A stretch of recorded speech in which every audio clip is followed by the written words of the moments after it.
Jailbreak screen in the air. It is tipped. It is intercepted by Carriker at the Missouri 21-yard line. Live from the heart of Lincoln, America, 8-year NFL vet and All-American defensive lineman Adam Carriker. Shotgun snap to Everidge. He's got the left arm going, and now he's got a whole lot of Adam Carriker, who rips him down inside the 25-yard line. On 93.7 The Ticket and theticketfm.com. Here is your host, Adam Carriker.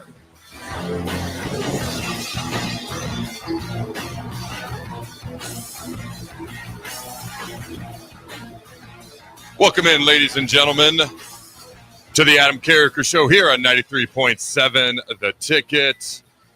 All right, you know what you're going to get. Grab your lunch. Come join us 4 days a week, Monday, Tuesday, Thursday, Friday, 11 a.m. to 1 p.m. Central Time. Again, grab your lunch. Come join us. What you're going to hear.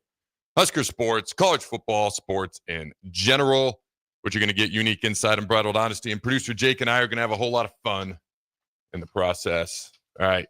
As you can imagine, as always, it's a loaded show. Lots of stuff to talk about, lots of stuff to get into, dive into. John Butler talks about the defense.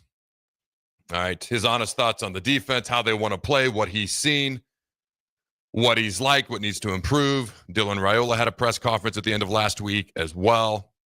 All right, and a bunch of players had a press conference recently as well, from Keona Davis to Dawson McCullough and a bunch of other guys. So we're going to dive through all their thoughts, all the things that they shared, give our thoughts, our opinions, our reaction. Now, we've got a clip from a show. All right. Clay Travis. Some people like him. Some people aren't fans. The dude's a passionate college football guy. So when he talks college football, I tend to listen. And the clip is a little bit rough. Jake has informed me. We may wait till the next segment, or we may paraphrase. But basically, he poses the question: would Nebraska be a better fit in the SEC? I thought he made some interesting points. We will dive into that as well. All right. Hour one of the Adam Carriker Show is sponsored by Hamilton Telecommunications, bringing you the latest in quality technology and communication services since 1901. Learn more about their residential and business services at hamiltontel.com. That's hamiltontel.com. So, going back to yesterday's convo real quick. This 4,022 team college football playoff that the Big Ten is proposing. I've had more time to think about it. Right now, we can't get a 14-team and a 16-team playoff, everyone to agree on it, the format, how it's going to work. So why would they come out with this? And I threw it out there yesterday, and I've thought about it since. I am like 99.4% convinced, because if I'm going to round, I'm going to round down to 99, because that makes sense, that they're throwing out a bunch of BS, and then they're going to come back to the 16-team model that, frankly, didn't get approved. I thought a lot of people, like myself, love the 14-team playoff model, AQ model. Initially, some people liked the 16-team model, but then it was pointed out. Now there's an AQ model, which is similar to the 14-team model, just 2 extra at-large spots. It was pointed out that you're going to have losers of playing games that would get that 15th and 16th seeds. So I was kind of like, that doesn't make sense. Make more money. It doesn't make more sense. And then the 14-team model, actually the AQ model, seemed to actually get a fair amount of steam, but couldn't get on the same page with the SEC. The 16-team model also had another aspect to it, or option to it, which was the 5 conference champs and the 11 basically wild card spots, at-large spots. And then it was pointed out that you're going to get, probably about 8 SEC teams in there every year. So that kind of was initially exciting to people, and then I think it lost steam. They're going to add teams to the playoff. I think we all know that. It's all coming. For me, I've always liked college football for many reasons. The purity of it, the passion of it. I was a Nebraska football fan. If you're a Nebraska football fan, you're probably going to like college football too. It was one of one in the aspect that the regular season mattered the most. Hey, I grew up loving the NBA. I did. And I've talked about how I hope it comes back to being more competitive, what it once was in previous shows. And I felt like it was starting to get there a little bit in the playoffs, especially the finals. I immensely enjoyed the Thunder and the Pacers. But I didn't watch the NBA anywhere near as much as I watched college football because I knew until the playoffs, I would really start tuning in, especially during the conference finals. Bulls, Knicks every year, and then ultimately whoever the Bulls was going to end up playing, whether it was the Trailblazers, Jazz, etc., Supersonics. Man, we never did get that Houston Rockets, Chicago Bulls finals. Hakeem versus Jordan. The Dream versus his Royal Airness. Jordan, I guess, had to go play some baseball or whatever, but multi-sport athletes, Jake, we advocate for them here. There are limits to things, though. But I like college football was always the creme de la creme for me because it was one of one. It was unique, and the regular season made it special. I always did feel like the month of December was kind of wasted as a kid. And then you got championship weekend, which started in 1992 with the SEC championship game, Alabama, Florida. I still to this day wonder, Antonio Langham, if he doesn't have that pick six, because Florida's going in to score and win the game. He gets the pick six, takes it to the house, seals the SEC championship for an undefeated Alabama team, who then goes on to play Miami. Gino Torretta, the Heisman Trophy winner, they molly-whop them with one of the best defenses college football has ever seen in the Sugar Bowl. But if Florida wins, I wonder if other conferences look around and they're like, no. We just knocked ourselves out of the national title game. I've always wondered how that could have altered the course of college football had Florida gone in and won. Florida had 3 losses. They weren't going to play for a national title. But Alabama wins, and so all of a sudden we have conference championship games. Now, usually, the end of December bowl games start, but there's about 3 weeks every year where I'm like, it's just nothingness. I'm just waiting. And if there was going to be a college football playoff, I always thought that was a decent time to do it. That 3 weeks, that 2 to 3 weeks, where I'm just sitting and waiting, twiddling my thumbs, waiting for Christmas. And then one of my favorite holidays every year is New Year's, simply because of the major bowl games that were played, especially at that point in time. So I always knew playoffs were coming. I didn't hate the idea, but I always had a limit. In my mind, I've said it before, I liked 8. Okay. My limit was always like 16. You go beyond 16, and now we're just getting out of hand with it. So I think the Big Ten looked around. Conferences are looking around. How do we make more money? How do we maximize on December? How do we bleed the games all the way into February, which is what it seems like they're trying to do? National championship was January 22nd last year. I think that's right. I could be wrong. Way too much time off in between a lot of these games, in my humble opinion. But they're like, if there's something we really, really want, you can do this in your everyday life. Something you really, really want, but nobody likes it. You know what you do? You know how you get your way? Well, first of all, you explain it better. And then if they reject it, it's just a bad idea. Or if you just don't know how to explain it that great, which in my opinion, I felt like the Big Ten, the messaging wasn't great. Like the 14-team AQ model, the conference championship games matter. The regular season matters because if you get in the conference championship game and you're one of the top 2, especially the Big Ten, the SEC, you're automatically in the playoff. And even the 3, 4, 5, and 6, those play-in games, like you're going to have some 8 and 4 teams that qualify for those play-in games. I could see a year maybe with a team with an absurdly tough schedule like a Florida, Oklahoma this year, could possibly be like a 6 seed as a 7 and 5 team. And you're like, man, that's a lot of losses. It is. But being a top 2 seed matters. Being a 3, 4 seed and hosting that play-in game matters. Everything has a degree of importance to it. Again, it's more than I would like in the playoff as a whole, but there's reasons I can get behind the AQ model, automatic qualifier model. And as Jake pointed out, really the 14 or even 16 team AQ models of 24-team playoff, you're just dubbing the first round play-in games. But I was okay with that because those games mattered. And if you're going to have such huge conferences, not everybody's going to play everybody. It's just not possible. And some teams are going to have insanely hard schedules. Some teams are going to have middle of the road and insanely easy schedules. So how do you figure out who truly deserves to be in play-in games? So I didn't hate it. I don't hate divisions in conferences either, but we don't have that right now because then everybody plays the same schedule, at least within your division. And you can get an accurate barometer of who's actually the best team in your division rather than these wildly different in-conference schedules. And you're trying to compare apples to apples. And it's really more like watermelons to grapes, which isn't the best way, in my humble opinion, to try to figure out who the better team is. So I think what the Big Ten did is they said, we've either got an idea that everyone hates or we aren't sure how to explain it so everyone understands it. So we're just going to throw out an idea that has no chance of being accepted. It's just god-awful. It's horrifically horrible. Nobody's going to love it. Did you notice like everyone reported it at the same time. Everyone reported it, and almost everybody had the same verbiage in their report for the national reporters across the country. It was, to me, it appeared like it was purposely leaked on purpose. Otherwise, how does everybody release basically the same verbiage at basically the same time, independent national reporters for college football across the country? How does that happen?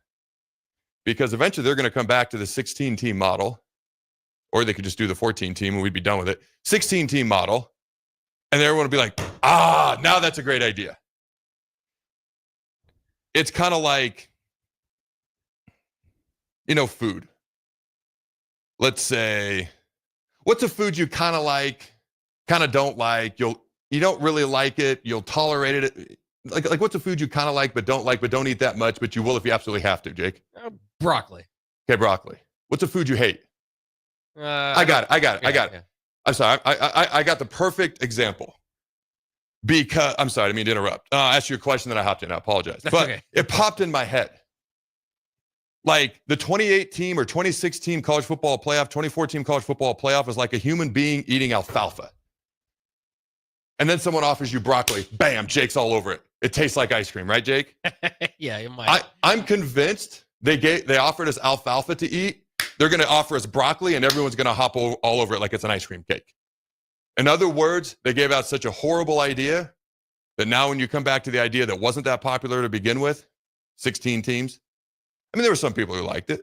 I didn't think it was the majority. People are going to be like, yes, that sounds so great. I don't know. What are your thoughts on this? Yeah, I mean, there's a lot to kind of break down and think about when we're looking at this, and it's you just have to remember. And I go back to it, like you're saying, I'm a traditionalist. I love September college football. Part of the reason why I loved it is mattered just as much as November. And some people didn't like that, right? They want to see the team that's hot win at the end. I like to see the body of work, kind of earn yourself into the game.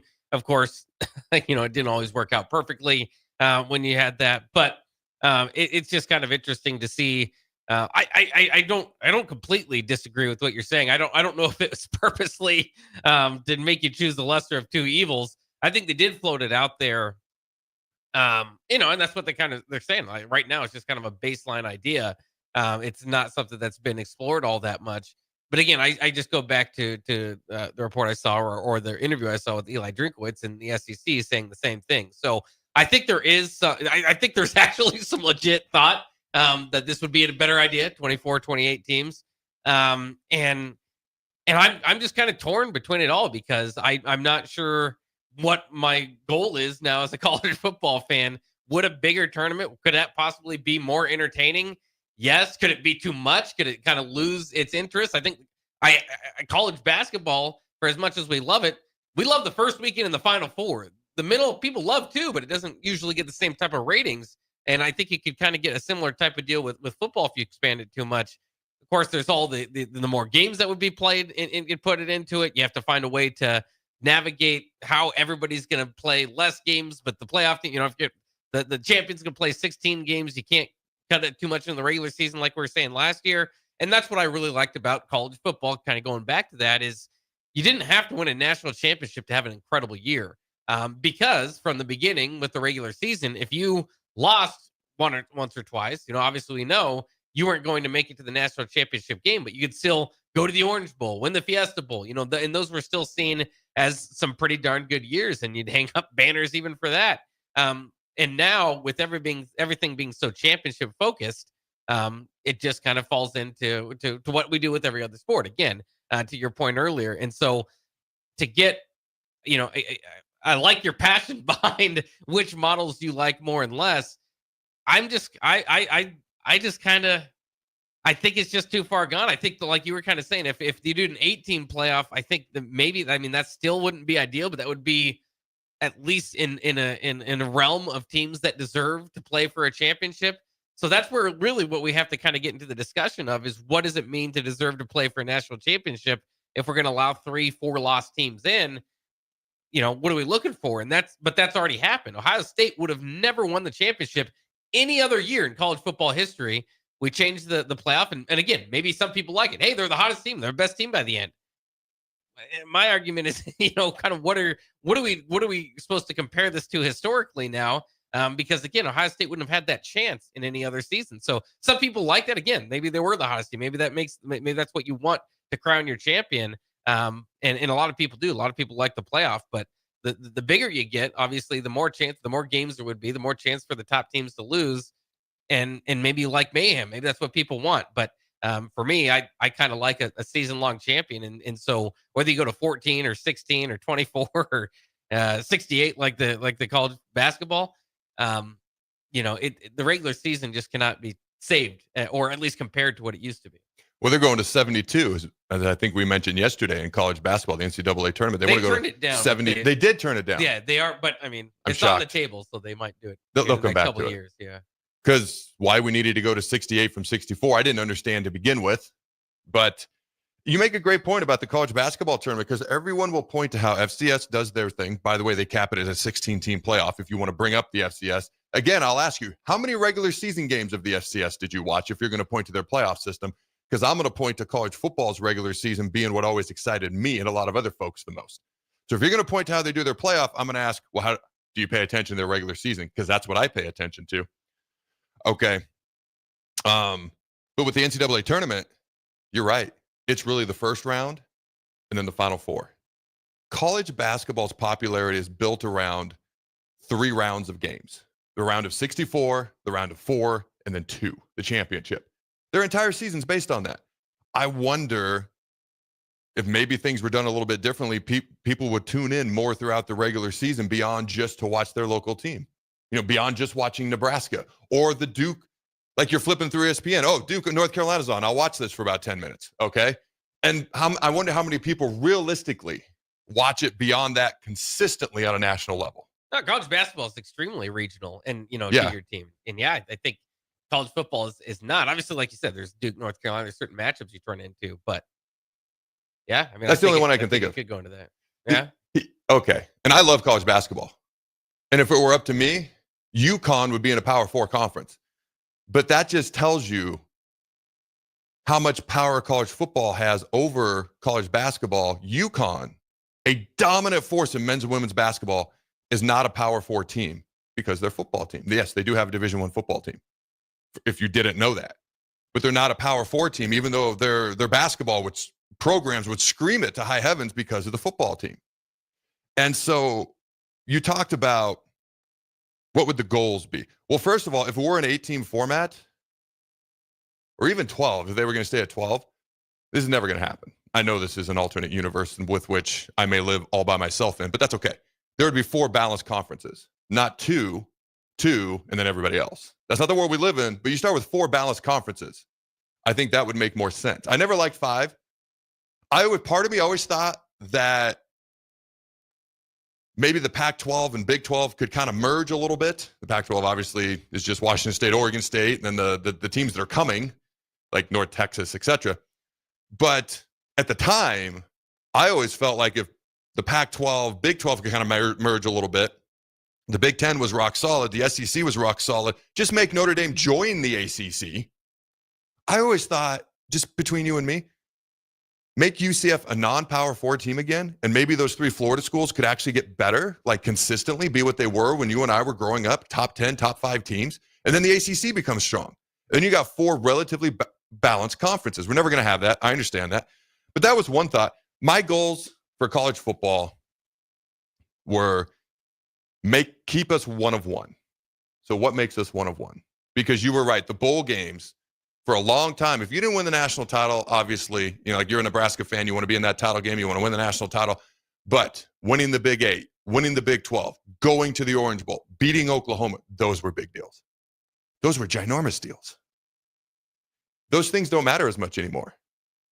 I could argue winning a conference championship, like Lane Kiffin flat out said, if we made the SEC title game, why would we want to play in it? He saw it as a detriment, an extra potential loss.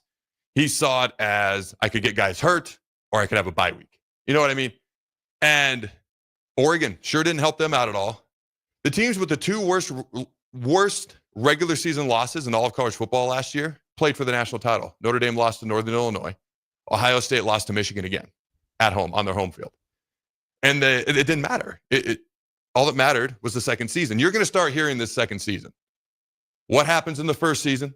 the regular season, and what happens in the second season. You're going to start hearing this term, the second season, because I heard it a ton in the NFL.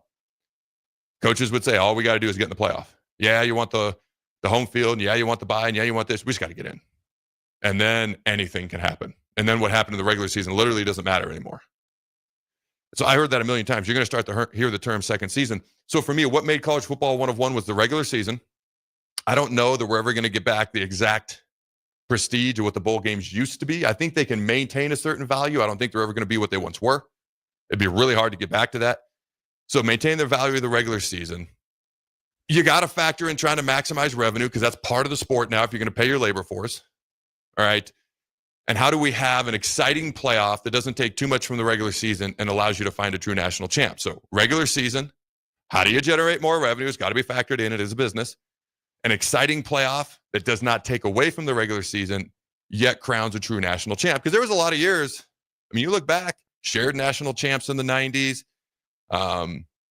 Sometimes you could argue number 2 should have been voted in over number 1. 93, Notre Dame had 1 loss. Florida State had 1 loss. Notre Dame beat Florida State. Now, you should argue Nebraska should have beat Florida State. Topic for another day.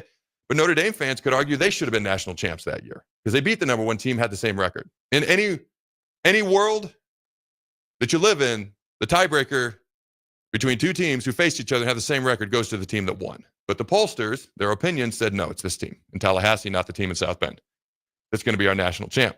Those would be my goals, which is, again, kind of why I like that 14-team playoff. But we'll let that lie for now. I'm sure something else will come up. There'll be new college football playoff talk at some point. At some point, you and I just need to give our predictions because we currently live in a world where there's a 12-team playoff. Okay? The top 4 teams are not the top 4 highest-rated champs, so you can seed them based on ranking. We should predict, like, who is going to win the conferences, how they get seeded, and then who's going to win the national championship. So maybe we'll have to do that. Do we got to do it by the end of this week? I know week 0 is this weekend. Yeah. Should we do it by the end of this week? Maybe by the end of Friday's show? We better make our Big 12 pick before we figure out if the Iowa State or K-State's got a head start. When do they play? They play Saturday. Okay, so by the end of Friday's show, we got to do it. All right. We will do that. And my goal would be to keep college football as unique as possible for folks who are like, hey, I love the postseason, and I love this, and I love that, and I love what these other sports do. Go watch any other sport in the world then. I'm cool with that. Leave mine alone. But it's too late. I understand that. All right. When we come back, let's see. We're going to react to Terry Bredden, what he had to say, Phil Simpson, what he had to say. All right, Keona Davis had some thoughts as well. Dawson McCullough, Dylan Raiola, John Butler, Jordan Ochoa. Keep your eye on him, by the way. That's a freshman to keep your eye on going forward in the future. Hopefully we'll have that clip ready when we come back, and that'll be throughout the course of the next 90 minutes or so. When we come back, we're going to play the clip and react to, again, this is not going to happen, but just for fun. Would Nebraska be a better fit in the SEC? If we could go back and do it all over again, would we go to the SEC? Would they be a better fit, et cetera, et cetera? The pluses and minuses. Don't go anywhere. We'll be right back. Saturday. Eagle Raceway is open for a full season of dirt track racing action every Saturday night. Don't miss the epic battles on the high banks of Eagle Raceway each Saturday between the Nebraska Septic Sprint Cars, Nebraska Lottery Modifieds, Avid Realty Sport Mods, Valentino's Hobby Stocks, and A1 Iron Stock Cars. Let's go racing. Eagle Raceway, just 10 miles east of Lincoln on O Street. Check out the full schedule at eagleraceway.com. Are you ready for a new opportunity? Check out Sandhills Global. Join a dynamic team where your skills are valued and your career can soar. We offer full-time positions with a 4.5-day work week, competitive pay, excellent benefits, and a positive work environment. From IT and marketing to sales and finance, we're looking for talented individuals like you. Apply today at sandhills.jobs and take the first step towards an exciting future. That's sandhills.jobs. Don't wait. Apply now. Sometimes it's hard to know if substance use is becoming a problem, especially when it becomes part of daily life or social routines. Take the free assessment, Is Your Substance Use Harmful, at myhealthymind.crediblemmind.com so you can understand your risk. You can take the assessment anonymously. In just minutes, you'll get practical, non-judgmental guidance and resources to support your health and well-being. This message is funded in part by the CDC OD2A grant. Hey there, this is Paul Scheel, owner of High Electric. I want to thank our friends and loyal customers and introduce High Electric to those looking for a new electrician. We've been serving the Lincoln and Omaha area for over 30 years, from design to install, upgrades, and repair. If you are a homeowner or a small business needing some electrical work, call us at 402-466-6606 or check us out at hyelectric.com. We look forward to hearing from you.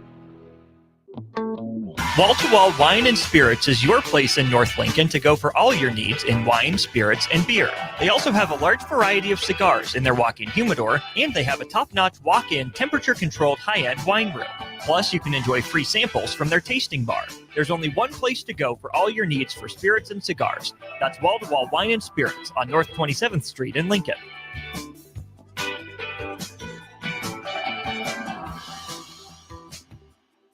Since 1983, Fast Mike's Roll-Offs have been a trusted and reliable company in Lincoln and the surrounding areas. Fast Mike's handles all sides of construction projects, home renovations, or big cleanouts. With the perfect size dumpster to fit your needs, Fast Mike's Roll-Offs will haul it all. With same-day delivery in Lincoln, affordable rates, and top-notch service, Fast Mike's Roll-Offs make cleanup quick and easy. Call now at 402-450-6828 or visit us online at fastmikesrolloff.com. Book your dumpster today. Fast Mike's Roll-Off, cleanup made simple. Big news, Nebraska! Love Omaha is now Love Nebraska. This is more than just a new name. It's a tribute to what Nebraska represents in the world of volleyball. It's still the same team with the same mission, led by players you know and love. Now backed by a new ownership group led by Jordan Larson. As Love Nebraska, they're entering an exciting new chapter, pushing for a championship title in 2026 and building new opportunities for the next generation of players across the state. They want you with them. Let's show the world how Nebraska plays volleyball. Join the movement at lovneb.com and sign up to become a Love Nebraska Insider today. Select Plumbing and Utility has been serving Lincoln and the surrounding area for 14 years, and they're not slowing down. Select Plumbing and Utility handles all your plumbing needs, from faucets and water heaters to full renovations, and they can even help with your heating and cooling needs. They're also Lincoln's underground experts, repairing and replacing broken underground water and sewer lines since day one. Contact Select Plumbing and Utility today at 402-560-6197, assuring excellence in every situation, opportunity, and challenge. That's 402-560-6197. This is former Husker and NFL linebacker Jay Foreman. For years, I've suffered from degenerative problems in both of my ankles, but thanks to a thorough and thought-out plan provided by Advanced Medical Imaging, I was able to get my life back with the least amount of pain as possible. While working through multiple options, the team of physicians at Advanced Medical Imaging were there to answer any questions I had. If you're experiencing any pain at all and want to get your life back, go to amimaging.com or give them a call at 402-484-6677. Advanced Medical Imaging, located at 7601 Pioneers Boulevard. I can't believe I just scratched that car. Find my insurance card. Dude, what do you have in this glove box? Ew, are these socks dirty? Forget about the socks. I need my insurance card. Just pull it up on the State Farm mobile app. But I can do that? Oh, hey, I can do that. Yep, it's called service. I can file a claim on here too? Yeah, it's called service. Whoa, I can call my agent too? It's called service. Call your local State Farm agent, Vinny Krikak, today at 402-474-1173. 93.7 The Ticket is your home for every Kansas City Royals baseball game. Bobby Witt Jr., Salvador Perez, Vinny Pasquantino, and the rest of the Royals attempt to make the postseason for the second season in a row. And you can hear all the action on 93.7 The Ticket and theticketfm.com. Your home for Kansas City Royals baseball. M Suits Clothiers, Lincoln's favorite men's store. Family owned and operated, located 1 block south of 56th and Pine Lake Road. Go bold this summer and fall with endless possibilities. Stop in now for the best selection on sweaters, outerwear, suits, sport coats, dress pants, and dress shirts. M Suits Clothiers, your menswear store. This is the Adam Carriker Show on 93.7 The Ticket and theticketfm.com. Welcome back, ladies and gentlemen, to the Adam Carriker Show. Are we rolling, Jake? We're rolling. All right, here on 93.7 The Ticket. So we're going to play this clip. It's about a minute long. It's a little rough. Bear with us. We appreciate your patience. Are we officially ready there, Jake? We are. All right. Light that candle, roll that clip. So I actually think even though Nebraska is colder and further north, I think Nebraska would fit better in the SEC when you consider, just ask Nebraska fans. Nebraska fans, would you rather play Oklahoma? Would you rather play Missouri? Would you rather play Texas? Would you rather play Texas A&M? Or would you rather play Rutgers, Maryland, Oregon, and UCLA? Right? Geographically, I think Nebraska fits better given the way the SEC has expanded in the SEC and given the historic rivalry with Oklahoma. There's been a lot of great Nebraska-Texas area schools played games over the years. Kansas arguably maybe makes sense in the SEC too, but I disagree with you about Arkansas. I think they belong in the SEC. I think that is a no-brainer.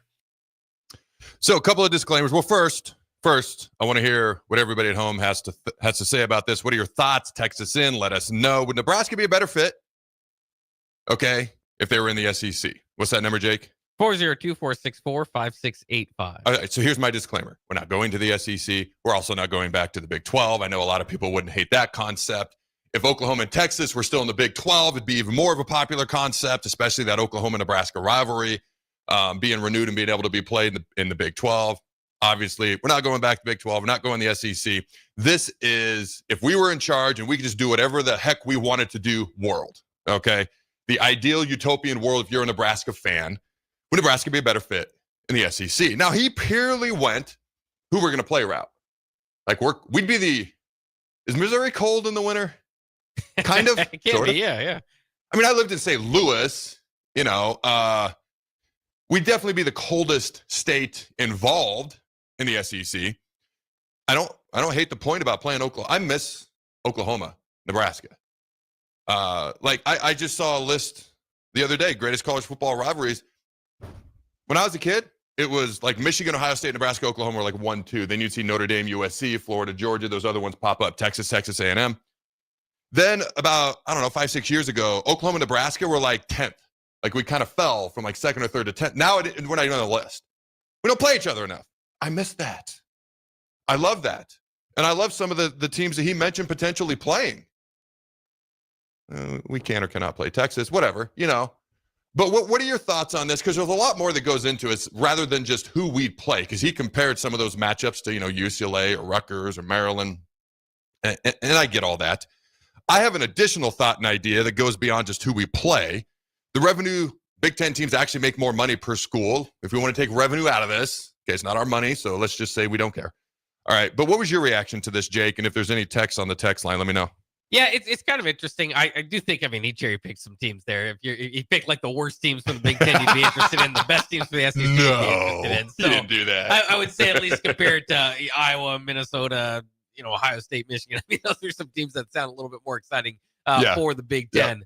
But, it's something I've thought about for a long time. I do think Nebraska, I don't want to say culturally fits in more with the SEC, but the love of football, the passion for it might. Kind of what we saw through COVID and wanting to play. Of course, that Nebraska and Ohio State leading that charge in the Big Ten kind of by themselves.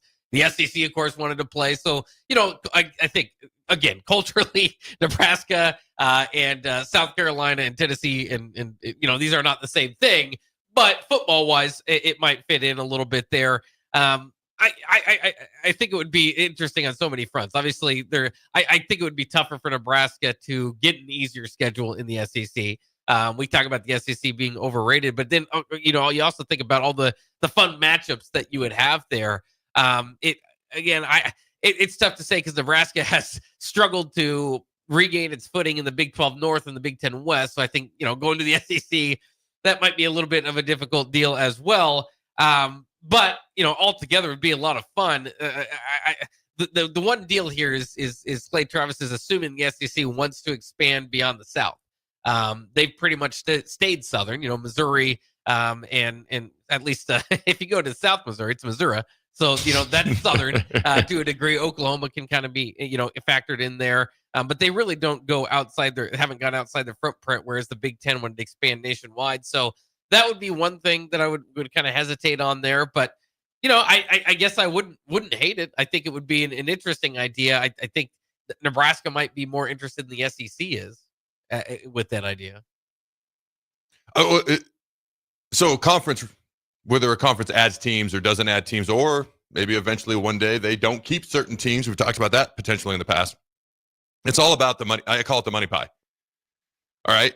If we bring in Nebraska and we're the SEC, does the amount of revenue they bring in, is it worth divvying it up between another school? Does the piece of our pie get bigger? Like, does the pie get big enough that the piece gets bigger?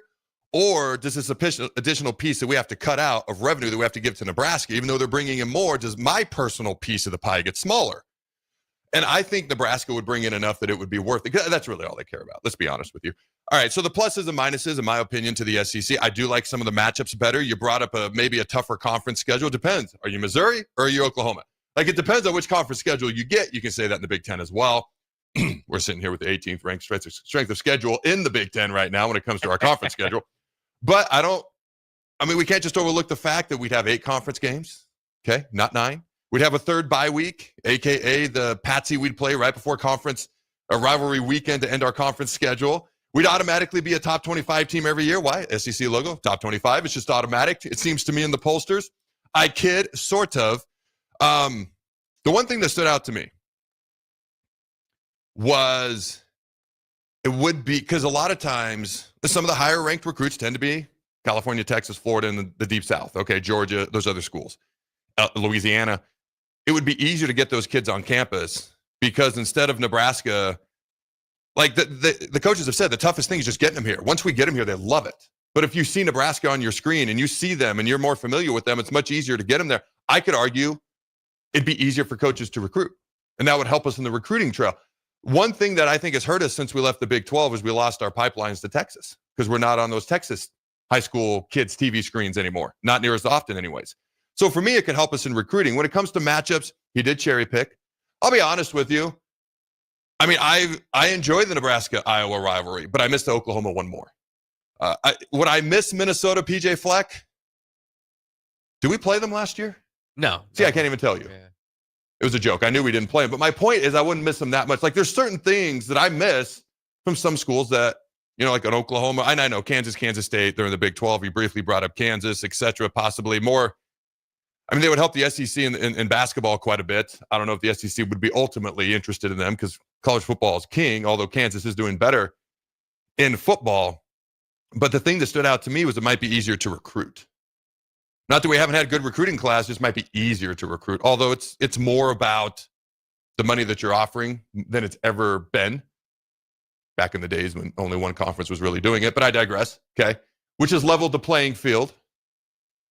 When we first joined the Big Ten, I felt like we were like the outsider in the conference. Did you feel that way? Yeah, until Rutgers and Maryland came along. Do you still feel like we're the outsider in the conference? No, I think we've probably adjusted enough. I don't know that we're the outsider. It's probably the West Coast schools now.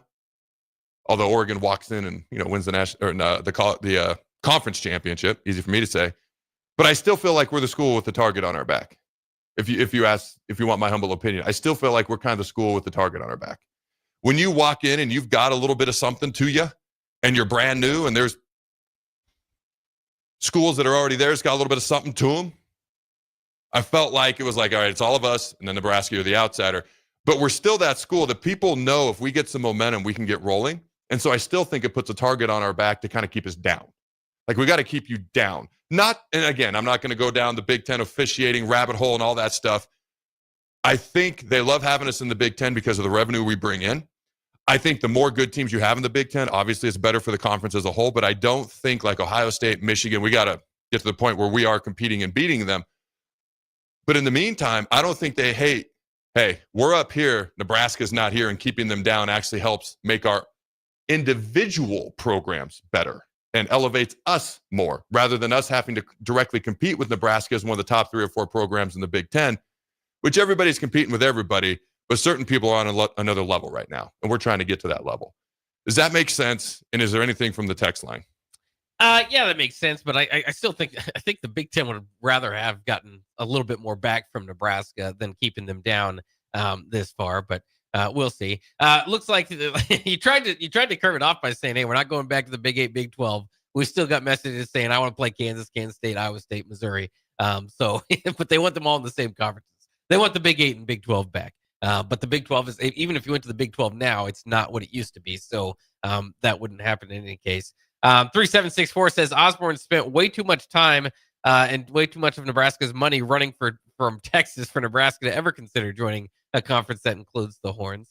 Hold on. I don't know if that's a joke or if that's serious or a little bit of combination of both. Do you think that had anything to do with it? I know Texas with the Longhorn Network put off a lot of people, like seriously angered a lot of people. I don't even think the Longhorn Network exists anymore. I could be wrong. I don't exactly keep up to date on Texas sports. So I know even if it is around, it was not the success they were hoping it would be. I do know that for sure. Do you think there's any legitimacy to what that person just said, whether it's supposed to be a joke or real or not? I think there's some legitimacy to it. I wouldn't bring Tom Osborne into it, but I think part of the reason I hate Texas is because they came in the conference, stole Oklahoma, changed the Big 12 conference to, start playing their championship games more Southern, made the Longhorn Network again, and kind of powered their way around the Big 12 till they're bullied their way to the SEC. I mean, they are what they are, the brand that they are, and it's frustrating. That's why people you can ask me, well, is Texas a Texas A&M school, a team, or a Texas team, or state, I should say? And Texas again is just that the Longhorn Network, the bowling around conferences. I gotta believe they're the most powerful brand, or among them, of course, in college football. So I think there's a little bit legitimacy to it. Any other texts? Yeah, we did get. Let's see. 0778 says Nebraska nice meets Southern hospitality. So I'm not going to lie to you. I kind of thought maybe there'd be more relatability on that end. That was one thing that popped into my head as well. Anything else? And Cody off of YouTube says SEC would probably help out the basketball and baseball teams. Maybe not as great for volleyball. And Joseph says seeing Nebraska play in Death Valley at night would be off the charts. Oh, that would be pretty epic. Let me throw one final question at you. All right, if we're not the outsider in the Big Ten now, let's say there has to be somebody. I'm going to be that guy. There has to be an outsider. There's one school that immediately popped into my head. Is there anybody that pops in your head? Yeah. Who? I'd still go back to Rutgers and Maryland. I don't know if they ever felt too much like the Big Ten, and they don't necessarily have partners to rely on. At least the West Coast schools coming in with West Coast teams. They are purely network revenue generating based. That's why they're in the Big Ten. I will never forget. I was with the Skins. I'm in the training. I'm literally sitting on the training table in the training room when I found out Maryland and Rutgers were going to join the Big Ten. And I literally was like, why? I was like, what? Like Maryland's not even that great at basketball anymore at that particular point. I mean, we are far removed from Greg Schiano's initial run at Rutgers, where they were all the way up to number 2 in the country. Okay. At one point, but that was like 1 year. And I know college football started at Rutgers, but not a lot of championships have been won at Rutgers. And then somebody is like, it's the New York and it's the Washington, D.C., the DMV, Washington, D.C., Maryland, Virginia TV market. And I was like, oh, there it is. For me, it's UCLA. That's who popped into my head. Because Washington, playoff run, just in the national championship game. They've won national championships, been in the Rose Bowl, beaten Michigan in the Rose Bowl over the years, won conference championships. They're kind of up and down. Oregon, do I have to explain it? USC, do I have to explain it? I look at UCLA, and even when they joined, I was like, if this is purely money-based, wouldn't we actually, like each school individually make more money if UCLA didn't come? Because USC is bringing Southern California and that Los Angeles market. I remember thinking, that's an extra piece of the pie we have to give to UCLA. If UCLA doesn't come, and I no disrespect to UCLA. This is just me having fun here. And my initial thoughts, like, if that extra piece of the pie is gone and we have 17 pieces to the pie instead of 18, we're divvying it up. Doesn't each school make more money? So initially I was like, are they just coming along to keep the USC-UCLA rivalry viable? I thought rivalries didn't matter. I thought it was all revenue generating. So to me, since the day they joined, it's been UCLA. I don't know. Am I way out in left field on that? I wouldn't say way out in left field, but just partially, yeah, a little bit. They still, of course, are a big brand. Are they?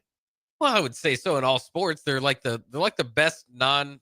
Stanford is that, by the way. Well, right up there. Yeah, but yeah.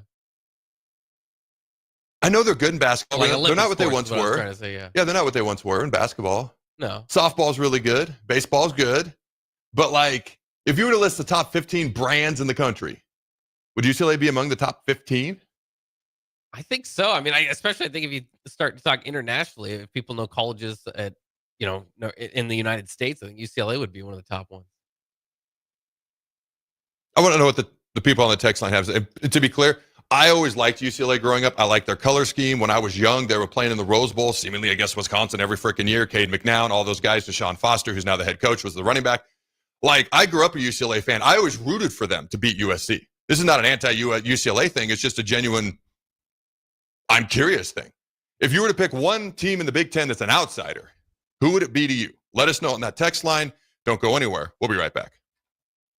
Starting your day with a computer glitch that leaves you feeling stuck, frustrated, and unable to get your work done. You have 1,000,001 things to get done today, and waiting for the tech issue to solve itself isn't one of them. It's time to let Hamilton handle the tech so you don't have to. We help businesses across the state spend more time on what they do best and less time frustrated with office technology. As the official business IT partner of the Huskers, we're focused on providing custom solutions that set you up for success now and in the future. Connect with us today at hamiltonisbusiness.com. Hi, Sean Callahan here for Koppel Chevrolet GMC. This month kicks off Koppel's 50th anniversary sale. We're celebrating 50 years by offering an additional $500 discount to the next 100 customers that buy a new vehicle. This is in addition to the huge savings already in place. You can take an extra $500 off our discounted price, or we can cut you a check on the spot. Celebrate with savings and see why customers have trusted Koppel since 1975. It's our way of saying thank you for all these years. A lot of businesses say they're family focused, but when tough situations in life arise, the business wants anything but your best interests. James Enterprise Incorporated is hiring, and they will always treat their employees like family, just as they do their customers. James Enterprise Incorporated is hiring Class A and B CDL drivers, a shop tech, and a diesel mechanic. If you're looking for a career with a company that goes above and beyond to value you and your family, apply today at jamesenterpriseinc.com or call 402-432-6740. Wall-to-Wall Wine and Spirits is your place in North Lincoln to go for all your needs in wine, spirits, and beer. They also have a large variety of cigars in their walk-in humidor, and they have a top-notch walk-in temperature-controlled high-end wine room. Plus, you can enjoy free samples from their tasting bar. There's only one place to go for all your needs for spirits and cigars. That's Wall-to-Wall Wine and Spirits on North 27th Street in Lincoln.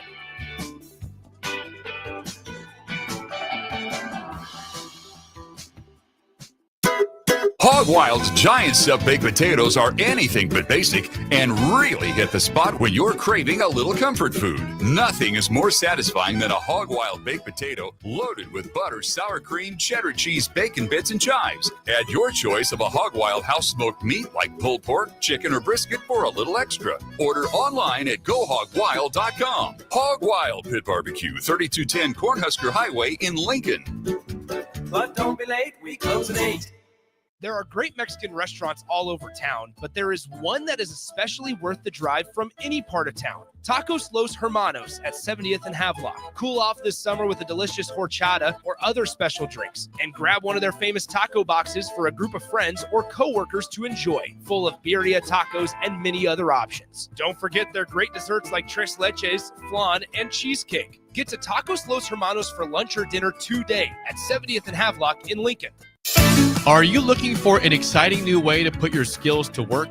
Explore new career options in the fintech industry at Currency, a Sandhills global company.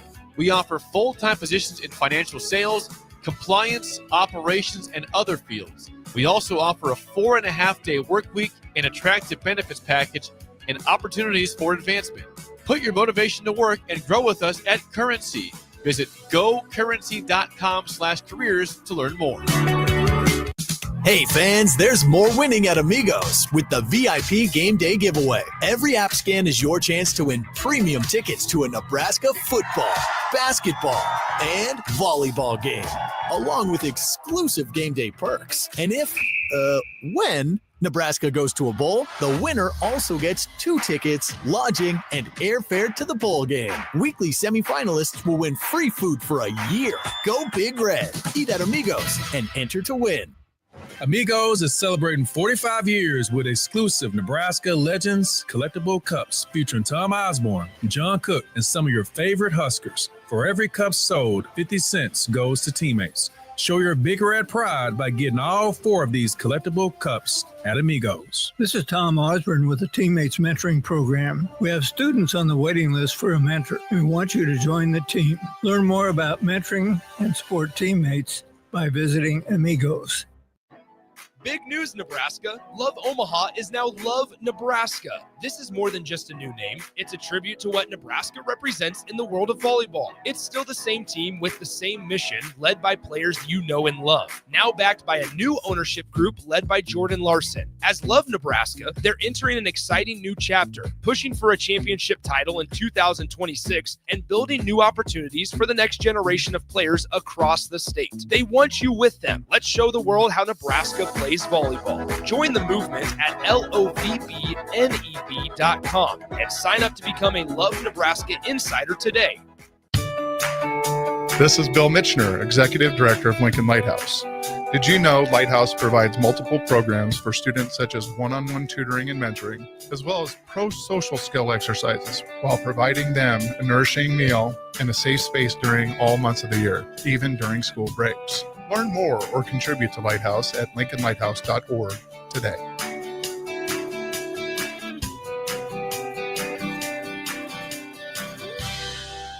Empire Netting and Fence delivers top-quality netting and fence solutions. From major sports venues to backyard installs and everything in between, coast to coast. We take on tough jobs with grit, integrity, and a strong commitment to safety. Empire is growing, and we're hiring motivated people ready to grow with us. We build each other up, and we're building something big. Think you've got what it takes? Apply now at empire-fence.com. That's empire-fence.com.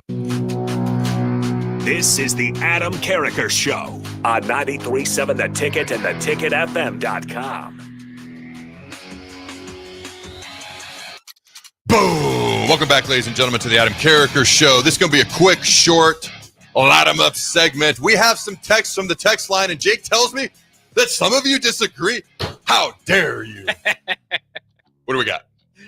I think some interesting text. Yeah, here, 3764 says, nobody cared when Nebraska and Oklahoma were bowling around the Big 12. It only became an issue around these parts when a new bully came along and created the Big 12. Please talk about the Big 8 up. For going, like when we were bullying the Big 8 and then Texas did the thing in the Big 12? Okay, yeah. I hear you. Bill in Bennett says Maryland and Rutgers are still outsiders if you ask me. Tulane Tanner says more people show up to Tulane home games than UCLA in football. There's truth to that, by the way. Yeah. 8750 says UCLA is not a top 25 school. Dave Braska says USC and UCLA were a package deal. I'm still not sure why Oregon and Washington are in the league, however, so he's got that feeling. And then 0537 says, I say Texas schools should get their own conference. Texas Tech, Texas Tech, Texas A&M, Texas State, TCU, Baylor, Rice, and Houston. They can be called the Big 8. I mean, we used to have that. They had Arkansas. I know it's called the Southwest Conference. Yeah. It was all the Texas schools back in the day, and then Arkansas. Then Arkansas went to the SEC, and then obviously Texas, Texas A&M, Texas Tech, Baylor joined the Big 12, and then the other schools kind of went to non-Power 5, 6, whatever the status was at that point in time. So that did exist. Nobody overtly disagreed. I thought somebody overtly disagreed. No? Well, Ted said, he said, by the way, Carriker, go Grizzlies baseball. So that starts off. Ooh, but he like says, it. I was going to say UCLA as well, but I agree with Bach too, that they are still a national brand. Just because they're a national brand doesn't necessarily mean they fit into the Big Ten. None of those West schools do, but all of them, I think out of all of them, UCLA's culture is most different than any other Big Ten school. I think I would agree with that. For me, I think the reason I picked them out, again, maybe I didn't articulate this earlier. They're a bigger brand than Maryland and Rutgers. Probably, with all due respect, those two schools combined. I wasn't going for brand or even competitiveness. I was going for revenue generating. Because that's the only reason Maryland and Rutgers were added at all, was revenue generating, because they could generate a lot of revenue, which made their extra piece of the pie they were going to take worth it, because they were bringing in more than they were going to take away with adding their pieces to the pie. That was my question about UCLA. If you've already got USC, how much extra does UCLA generate revenue-wise that you're still going to have to pay them out? Do we actually make more? Now, they may have been a package deal. My question is why? Well, I'm sure UCLA wanted it that way. Did USC, and did USC need it that way?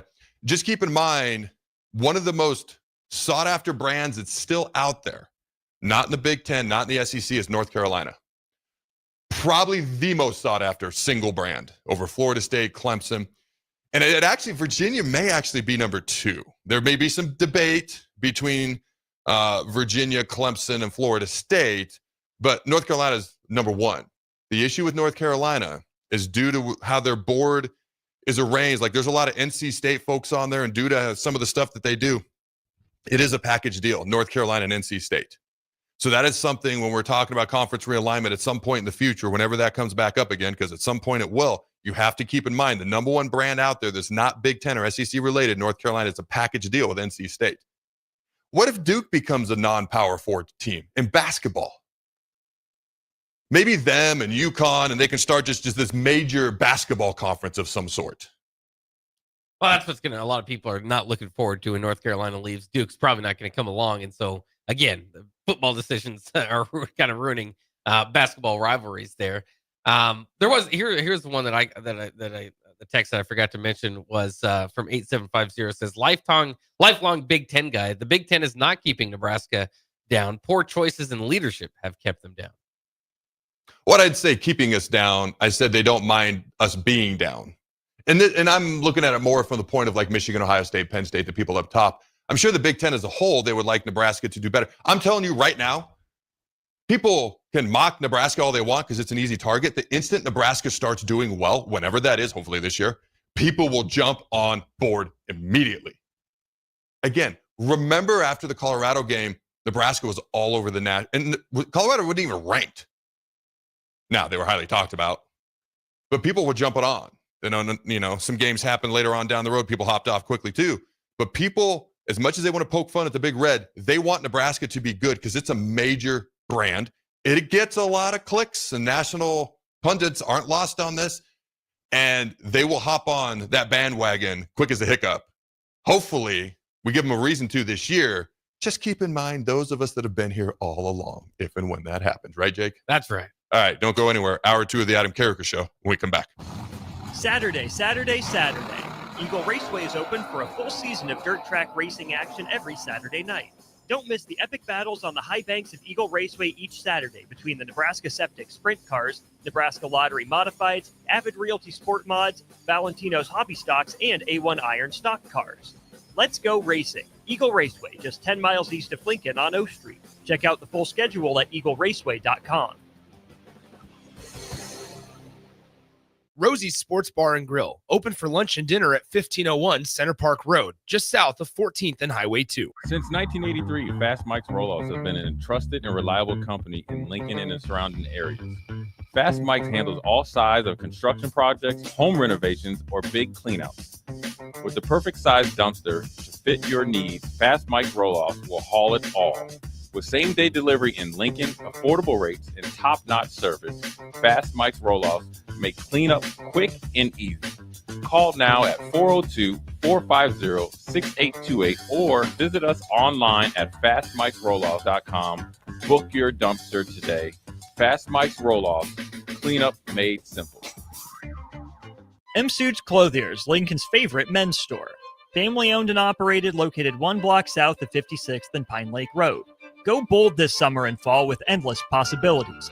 Stop in now for the best selection on sweaters, outerwear, suits, sport coats, dress pants, and dress shirts. M. Suits Clothiers, your menswear store. Select Plumbing and Utility has been serving Lincoln and the surrounding area for 14 years, and they're not slowing down. Select Plumbing and Utility handles all your plumbing needs from faucets and water heaters to full renovations, and they can even help with your heating and cooling needs. They're also Lincoln's underground experts, repairing and replacing broken underground water and sewer lines since day one. Contact Select Plumbing and Utility today at 402-560-6197, assuring excellence in every situation, opportunity, and challenge. That's 402-560-6197. This is Lincoln's home for sports talk on the FM dial. Also online at theticketfm.com. On the internet. KNTK FM Firth, 93.7 The Ticket. Mike, I've been thinking our house could really use a makeover. How about new siding? I've been thinking the same thing. Have you heard of James Hardy? Yes! Sarah down the street had Roofing Service Company install James Hardy siding on their home, and they love it. Roofing Service Company does have great reviews. They took her through the design process and made everything super easy. Roofing Service Company offers expert design and installation. Couple that with James Hardy's durable products and variety of colors, you and your family will love your exterior remodel. Just visit roofingservicecompany.com. That's roofingservicecompany.com. Hey fans, there's more winning at Amigos with the VIP Game Day giveaway. Every app scan is your chance to win premium tickets to a Nebraska football, basketball, and volleyball game, along with exclusive game day perks. And when Nebraska goes to a bowl, the winner also gets 2 tickets, lodging, and airfare to the bowl game. Weekly semifinalists will win free food for a year. Go Big Red. Eat at Amigos and enter to win. Amigos is celebrating 45 years with exclusive Nebraska Legends collectible cups featuring Tom Osborne, John Cook, and some of your favorite Huskers. For every cup sold, 50 cents goes to teammates. Show your Big Red pride by getting all 4 of these collectible cups at Amigos. This is Tom Osborne with the Teammates Mentoring Program. We have students on the waiting list for a mentor. We want you to join the team. Learn more about mentoring and support teammates by visiting Amigos. Hi, Sean Callahan here for Copple Chevrolet GMC. This month kicks off Copple's 50th anniversary sale. We're celebrating 50 years by offering an additional $500 discount to the next 100 customers that buy a new vehicle. This is in addition to the huge savings already in place. You can take an extra $500 off our discounted price, or we can cut you a check on the spot. Celebrate with savings and see why customers have trusted Copple since 1975. It's our way of saying thank you for all these years. Nebco is hiring CDL drivers for ready-mixed concrete in Lincoln. With 3 plants across the city, there are plenty of opportunities to start or grow your driving career. They offer great pay, medical and retirement benefits, paid time off, and they cover the cost of CDL training. Apply today and receive a $2,500 hiring bonus. Since 1908, it's the employees that have formed the company's solid foundation. Start your career today with ready-mixed concrete. Visit nebcoinc.com. That's nebcoinc.com. Are you ready for a new opportunity? Check out Sandhills Global. Join a dynamic team where your skills are valued and your career can soar. We offer full-time positions with a 4.5-day work week, competitive pay, excellent benefits, and a positive work environment. From IT and marketing to sales and finance, we're looking for talented individuals just like you. Apply today at sandhills.jobs and take the first step towards an exciting future. That's sandhills.jobs. Don't wait, apply now.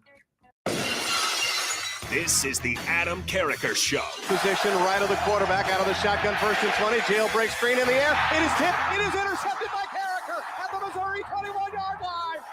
Live from the heart of Lincoln, America, 8-year NFL vet and All-American defensive lineman Adam Carriker. Shotgun snap to Everett. He's got the left arm going, and now he's got a whole lot of Adam Carriker who rips him down inside the 25-yard line.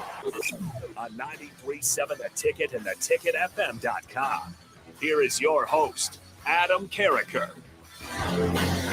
All right, ladies and gentlemen, welcome back to Hour 2 of the Adam Carriker Show here on 93.7 The Ticket. It's the noon hour, and you know what that means. It's lunchtime, ladies and gentlemen. The lunch hour of the Adam Carriker Show is sponsored by our friends at Mulberry Barbecue. Now with 2 locations at 11th and Cornhusker and a 61st and Apples Way right off of Highway 2 by Lowe's. Both locations are open Monday through Saturday from 11 a.m. to 8 p.m. Try their burn-in sandwich, brisket burrito, barbecue nachos, a full slab of ribs, half-smoked chicken, and much more, plus incredible sides. Get fueled for lunch today or make dinner plans at Mulberry Barbecue, located 11th and Cornhusker and at 61st and Apples Way just off of Highway 2 by Lowe's. Again, just a reminder, we'll be having a monthly remote at Mulberry's South location as well. All right. Is there anything off the text line, or we can dive into what Butler and Raiola and Braden and all these other guys had to say? Yeah, we can dive in. All right. So John Butler's most recent press conference, he wants to be aggressive. If you watch the bowl game, if you kind of just go back and watch a little bit of that Penn State team, I think 2013, he was the DC there. He likes to be aggressive. He said, we are going to play as aggressive as the officials will allow us to play. We are an attack-oriented defense. We aren't teaching guys to grab and hold. We are teaching them to contest and challenge. I like that wording. That is great wording. I've said it before, Jake. I firmly believe it's not what you say, it's how you say things. That's what sticks with people. All right, he says the scrimmages have been highly contested so far. He wants to play into our 2 deep at every position, likes to have a rotation. I mean, our secondary, we got plenty of guys to rotate through. In our second level of the defense, the linebackers, rover, all that stuff, plenty of guys to rotate through. You have to rotate through on the defensive line. You got to keep those big boys fresh up front. Okay, said he feels good at all levels. Says we will know in about 10 days. Talking about that Cincinnati game. All right. I'm going to pause right there. What are your thoughts on what you've heard so far, Jake? Yeah, it's interesting. Because again, some of these things can sound good, and then once you get to the field, it's not as good. That was kind of the Frost thing. I kind of go back to is like they were going to be aggressive. They're going to be attack style, and you're like, okay, awesome. And then the first time they have a personal foul penalty that cost them the game. Not as cool, but okay, we can live through it. For that defense, but we'll see. I mean, obviously it's good. I'm still.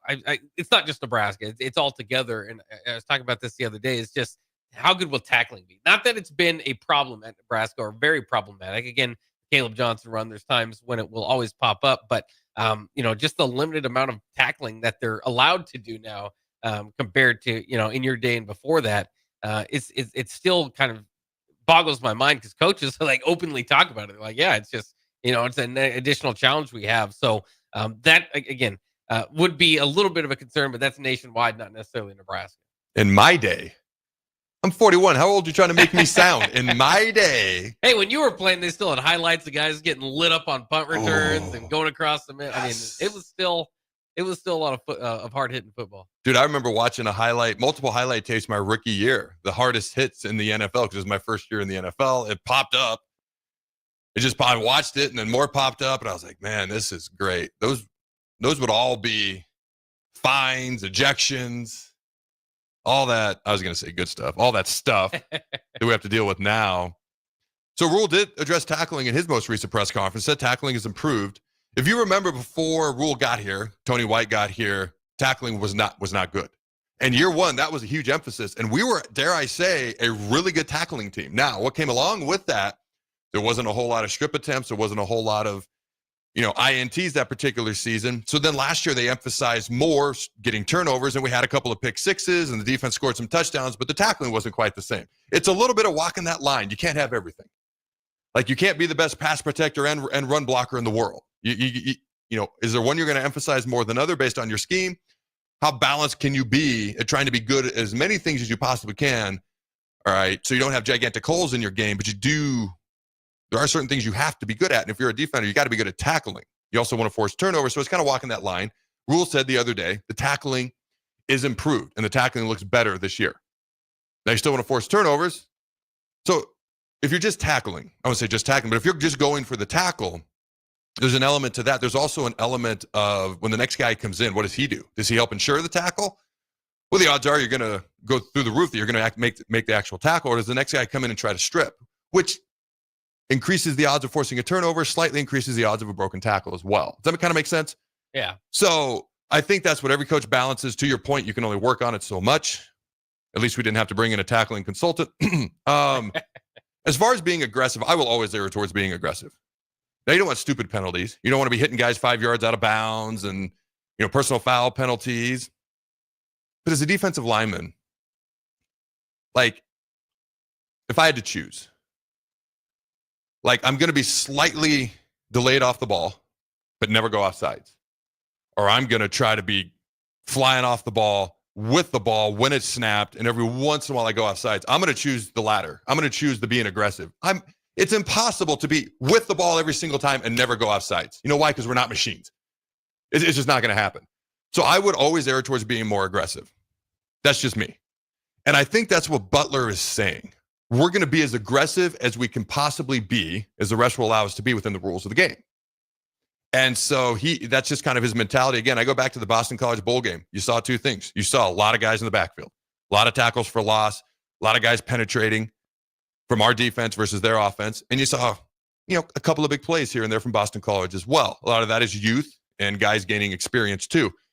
So it's a little bit of both sides of the coin, if you will. Now, he did say he wants to play 2 deep at every position, want to rotate. Scrimmages have been highly contested. So when you hear that, because we feel like the offense may be ahead of the defense at this point in time, when you hear that from a defensive coordinator, what are your thoughts? Well, it is good to hear, because I think, from what I've been kind of gaining from campus, that the offense is, like you said, maybe a little bit ahead of the defense. So, it would be one thing to come out and say, which Scott Satterfield for Cincinnati basically did come out and say, we're not anywhere ready for game week. That made me smile, by the way. Go ahead. There's a lot of all the things that you can say. To say that they've been contested a little bit, I think makes you feel a little bit better about maybe where this defense is, because, that is, there would be a way to cover it if the defense was getting dominated and still maybe not completely give away that that's the fact. But to say that they've been contested would I think is, makes you feel like it's a little bit more even than maybe we've thought so far. Cincinnati's coach Satterfield seemed very frustrated. Like, I don't think he was just throwing that out to try to throw Nebraska off. Like, he seemed genuinely frustrated, kind of like Tony White was frustrated with his defense at FSU a week or two ago, whenever that press conference was released. All right, Coach Terry Braden, the defensive line coach, he has seen a lot of great things from his guys. Believes a guy needs one move as far as rushing the quarterback, a counter, and a power. The best move, he believes, for a guy to have is a club rip. Now, well, here's more. You don't need 1,000 pass rush moves. Moves are overrated. It's about the finish. Yes. Amen. Preach and hallelujah. If you have your main move and a counter move, and that involves some sort of a power move, some sort of a counter, and then you got a club rip, you're set. Because guys who have a million moves never truly get good at 1 or 2, and you stand and you dance. If you've got 2 or 3 things you're really good at, you get really good at doing them. You also, because when you're in the middle of a pass rush, it's a feel. I always stared at the guy in front of me beforehand, and I'm like, all right, he's leaning heavy. Snatch him on his face. He's leaning back, knock him backwards. Or I've gone outside a ton. I can try to risk going inside, but I got to keep contained, or the coaches will rip into me. But once the ball snapped, you got to have that great get off. That offensive lineman, you got your pre-snap, plan.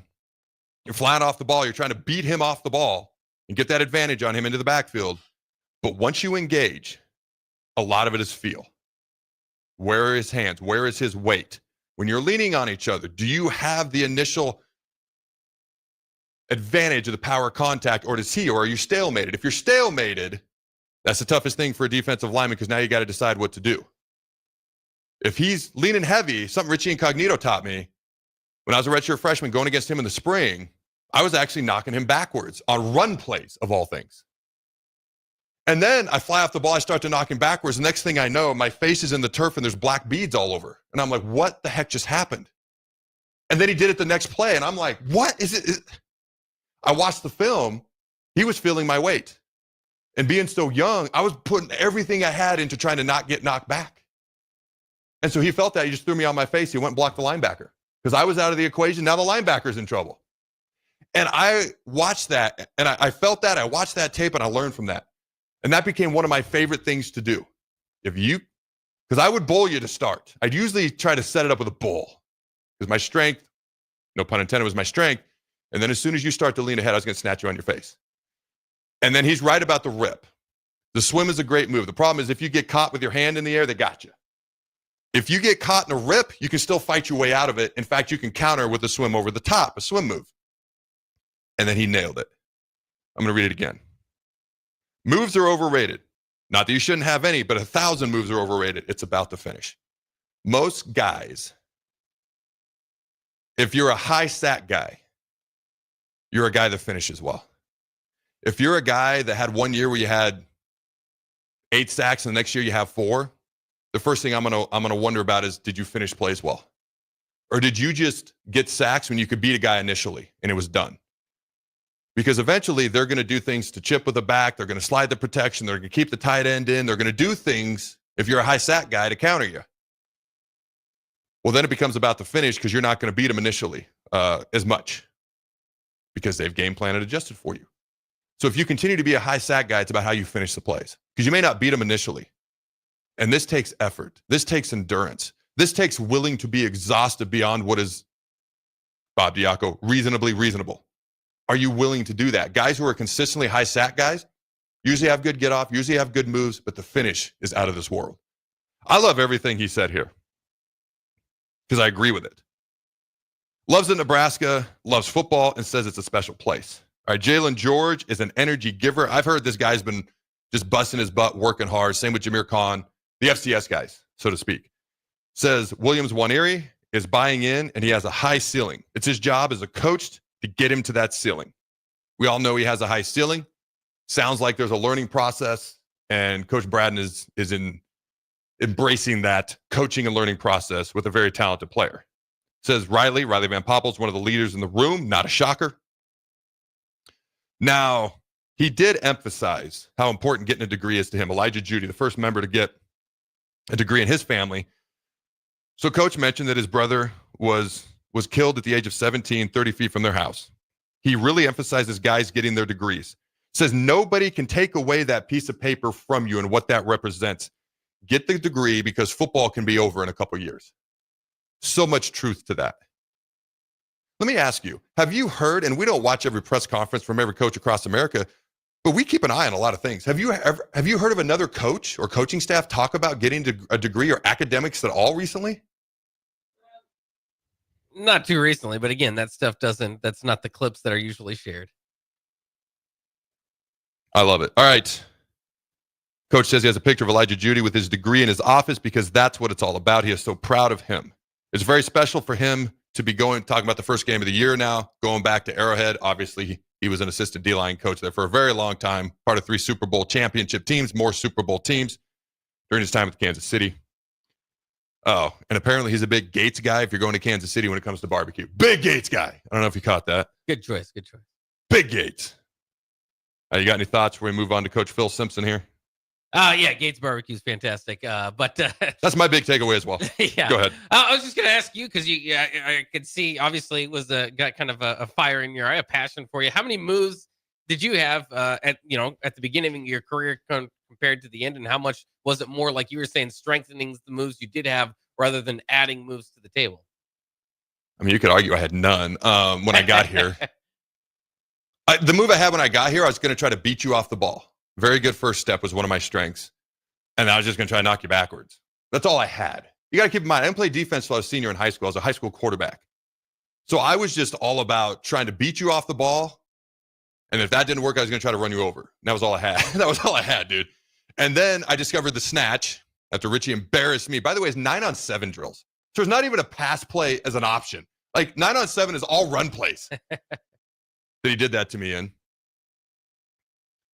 So I developed the snatch, and then as much as I just pumped up the club rep, I like the club, I like the swim. I was willing to take the risk and get caught with my arm in the air, and the lineman hit me in my rib cage. So I had the bull, the snatch, the swim, which was by far the one I used the least, to be honest with you, and the counter inside, which I was always scared to death to use. So I technically had a fourth move. I would use it more in one-on-one pass rush than I would in games because if you lost contain, it was a big deal for obvious reasons. So those are my main moves. And a lot of it was, trying to beat you off the ball and then finishing the plays. I mean, if I beat you initially, anybody can get a sack off that. Now, it's not, you can't just beat anybody initially. That's hard to do. But anybody can get a sack once you've won initially. The question is, what happens when you don't win initially? How do you respond? How do you counter? What's your effort? How do you finish? All right, Coach Phil Simpson says guys here, got some guys here that can be complete ball players, not just pass rushers. I love that, but I want guys who are pass rushers because we haven't had one consistently for too long. Now, if they can be complete players, that's great too. I love hearing that. Jordan Ochoa, I've mentioned him, I think, a time or two on this show. Young freshman, keep your eye on him. Keep your eye on him. He's made a tremendous amount of progress. He has all the tools to be successful. Dawson McCullough has made a great amount of progress. I mean, you want to talk about another guy that's just through the roof with talent. When I saw him, I mean, he looks like an 8-year NFL vet right now when you just look at him physically. Keona Davis feels he has made a major leap in technique, has been working on his double swipe. So that's where you take your two hands, you're swiping the offensive line's hands off of you. So that everyone has made major jumps. Names Cam Lenhart. I'm excited for Lenhart. Lenhart and Riley Van Poppel. I wonder if they can be this year's Robinson and Hutmacher. All right. Lost my place. Here we go. Elijah Judy and Williams Waneri are progressing as well. It says Riley has been a great leader in helping guys keep the standards. Starting to hear that a lot now about Riley. Love that. His goal for himself is to reach double-digit sacks. I'm going to read that again. Goal for himself is to reach double-digit sacks. Be very dominant, very physical. Randy Gregory, is he the last double-digit sack guy we had? Did he get to double digits? I thought he had like 9.5. Can you look that up real quick? I can look it up, yeah. Was hyped when he saw the new jerseys. Guys love the alternate jerseys. Just saying, get off my lawn, Bach. Very excited to play in an NFL stadium. All right, Dawson McCullough now. Feels like he is home here at Nebraska. Says our tight ends are physical, can block, and are great to practice against. I'm excited to see what our tight ends can do. And obviously, I'm going to highlight Heinrich Harburg. Love Luke Lindenmeyer. What's Carter Nelson going to do? Speedy recovery to Mark Weise. Recovers from the knee again as well. Everyone in the room is held to the responsibility to play like starters. That's been talked about a couple of times. Rule talked about that. Says he wants the 2s and 3s to be playing at the level of starters by the end of the season. That's the expectation. That's what Rule said. All right. Says Coach Simpson is the perfect coach for him. Couldn't ask for a better coach.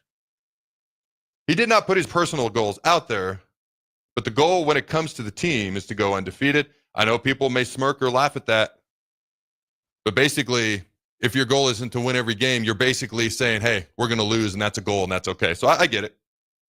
Played with multiple jacks on the field, has been working and looking good as far as the scheme, multiple jacks on the field. They have a lot of pass rush ability in that room. I love hearing that. Man, I can't wait to see it. Can't wait to see it. Can't wait to see it. Was it Randy? I kind of have different totals here. One site says he had 9.5. Another city said it had 10.5. But the Huskers is what we'll go with. The Huskers site said he had 10.5. So yeah. Okay. What year was that? 2013. The resources at Nebraska are way different from everywhere else he has been. Says we have, everything he could ask for. Says he can go to his position coach with anything, personal life, etc. Feels like a real family. I felt that way. Hey, people can say whatever they want about Coach Blake. I felt that way about him. The previous coach who lied to me, who almost caused me to transfer, I didn't even like being in the same room with him. You know, after we talked about that on the show a week ago or two, whatever that was, because he was gone the next year. So I had a coach the year I redshirted. I had a coach my redshirt freshman year, and then Blake the last 3 years. I was like, man, had my coach the redshirt freshman year, had he stayed, like I genuinely did not trust him, especially after I didn't trust him before, and then when he lied to me, I really didn't trust him. I didn't want to be around him after that because I couldn't trust anything he said. I wonder how that might have affected things for me. Thank God I don't have all I can do is wonder, and it wasn't a reality. But when you can go to your coach with more than just football, that means something. All right, Jordan Ochoa says working with Coach Simpson has been amazing, has taught him a lot, even things outside of football. Feels like using multiple jacks on the field works amazing. Hey, keep your eye out for that. 10 days. All right, gained 12 pounds of muscle over the summer. So we will finish with a reaction to what Dylan had to say most recently. You got any quick thoughts there, Jake, before we go to break? Because we do have a special guest here at 12:30. Not necessarily. I'm just like you were kind of saying, circle that double jacks on the field. So when we're kind of thinking about one, their pass rushing set, we could see several of those guys out there. A lot of versatility. That's what I hear. A lot of versatility. And they said they have a lot of guys that can rush the passer. Guys coming from everywhere. Man, it'll be interesting to watch offenses try to solve that Rubik's Cube. Was it Floyd Mayweather said he could solve any Da Vinci Code in the ring? Do we got Da Vinci codes we can throw at the other team, and how good are they going to be at solving them? We'll see. When we come back, special guest, Miss Nebraska Teen USA. All right, Caitlin Halverson will be joining us. Don't go anywhere. We'll be right back. Have you been injured in an accident and don't know where to turn? You need an attorney you can trust to handle your case with professionalism and compassion. The attorneys at Liberty Law Group understand that a call to an attorney is a call for help. If you've been injured, we want to help you. Liberty Law's experienced attorneys are committed to the pursuit of justice for those injured. Call Liberty Law and find out how we can help you get the compensation you deserve. Call 877-42-LIBERTY. Call the trial attorneys you can trust. 877-42-LIBERTY.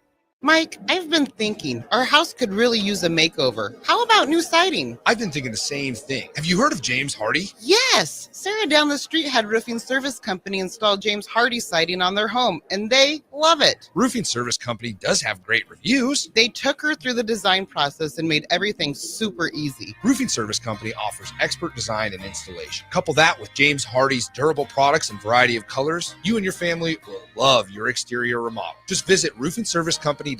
That's roofingservicecompany.com. When it comes to concrete, Stevens & Smith Construction doesn't stall. They go for the takedown. As Nebraska's full-service concrete contractor, they stay in bounds, hold inside position, and never forfeit quality.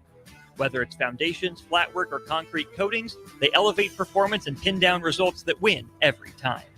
Stevens & Smith Construction is a proud sponsor of Takedown Tuesdays on 93.7 The Ticket. Because when it's time to wrestle with concrete, Stevens & Smith Construction slams expectations. Saturday. Eagle Raceway is open for a full season of dirt track racing action every Saturday night. Don't miss the epic battles on the high banks of Eagle Raceway each Saturday between the Nebraska Septic Sprint Cars, Nebraska Lottery Modifieds, Avid Realty Sport Mods, Valentino's Hobby Stocks, and A1 Iron Stock Cars. Let's go racing. Eagle Raceway, just 10 miles east of Lincoln on O Street. Check out the full schedule at eagleraceway.com. MHC isn't a new company, just a new name. Moe's Moving is now Moe's Home and Commercial. Whether moving across town or across the state, MHC Moving has you covered, specializing in home, apartment, assisted, and independent living moves. MHC can handle your commercial moves as well.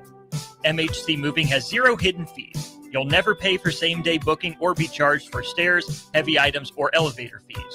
Rates are the same Monday through Saturday, and you will never pay a truck or fuel surcharge. And they offer payment plans through PayPal. Call MHC Moving today at 402-853-7167 or go to mhcmoving.com. Nebco is hiring CDL drivers for ready-mixed concrete in Lincoln.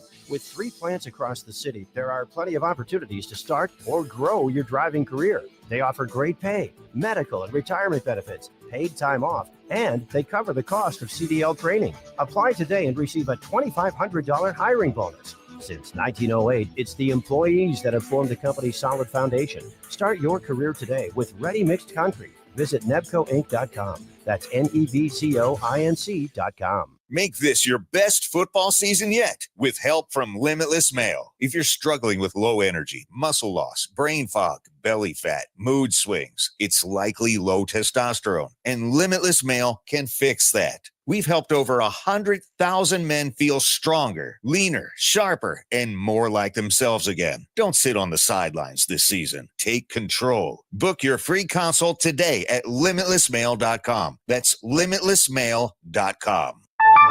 A business's phone is the lifeline to its customers and potential clients. That's why it's so important that you can take calls seamlessly from anywhere, whether you're on the road or in the office. Hamilton Business Technologies can help ensure your phone rings wherever you are. We can equip your headquarters and any of its locations with the right tools for smooth, professional call handling. As the official business IT partner of the Huskers, we know how to keep Nebraska businesses connected. Learn more at hamiltonisbusiness.com. It's $5.99 barbecue time. Hurry to Hog Wild for a complete barbecue meal that's only $5.99. Get a 1-meat sandwich loaded with our award-winning barbecue, plus your choice of a classic side and drink for just $5.99. Upgrade your sandwich to beef brisket for just $1 more. Join us for lunch or dinner in Lincoln at 3210 Cornhusker Highway. Order online at gohogwild.com. But don't be late, we close at 8. M Suits Clothiers, Lincoln's favorite men's store. Family owned and operated, located 1 block south of 56th and Pine Lake Road. Go bold this summer and fall with endless possibilities. Stop in now for the best selection on sweaters, outerwear, suits, sport coats, dress pants, and dress shirts. M Suits Clothiers, your menswear store. 93.7 The Ticket, Fox, KFXL weather. Brought to you by Bryant Air Conditioning, Heating, Electrical, and Plumbing. Your Lincoln forecast for today, patchy fog possible this morning. Otherwise, we'll see mainly sunny skies and light winds, high near 91. Tonight, mainly clear skies with a low around 70. And tomorrow, patchy fog again in the morning, a slight chance of rain in the afternoon. Otherwise, mainly sunny skies with a high near 89. I'm meteorologist Kyle Carriker for 93.7 The Ticket and theticketfm.com. This is the Adam Carriker Show on 93.7 The Ticket and theticketfm.com.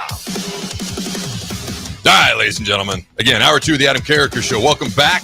This show is sponsored by Suizo Construction, where safety isn't just a policy, it's a promise. Suizo is hiring skilled craftsmen, laborers, concrete workers, and steel erectors who value quality work and a team that has your back on and off the job site. Apply at Suizo.com. 40 years strong of business. Suizo Construction. Again, that's SCHWISOW.com. Right now it's time to bring on our special guest at this time, Miss Nebraska Teen USA, Miss Caitlin Halverson. How you doing, my friend?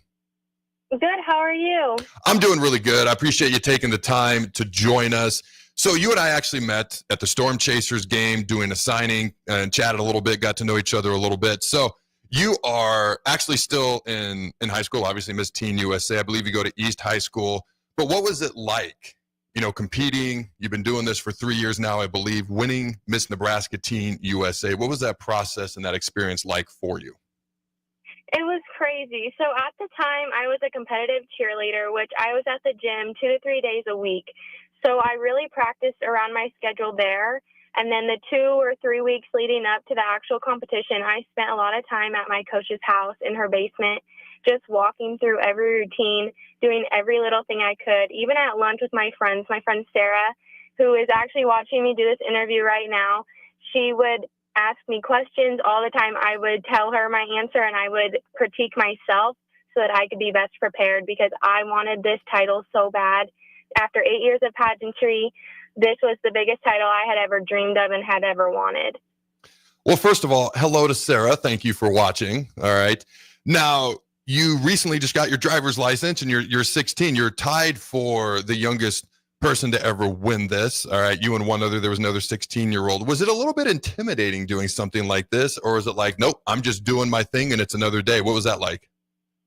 I really just thought of it as another competition. All of the other girls, we're all equal. We are all girls going for the same exact title. So the age really wasn't anything to be afraid of or to really stop me from doing anything. Being younger or being older, it doesn't matter. You're still going to go out and make appearances. You're going to talk to the same people. It's really just how well you can do your job. Now, Caitlin, too, I was kind of wondering what are the perks with coming with Miss Nebraska Teen USA? What's kind of been your life differences since winning the title? Yes, so of course we're preparing for nationals right now, but other than that, I just try to go out and make as many appearances as I possibly can.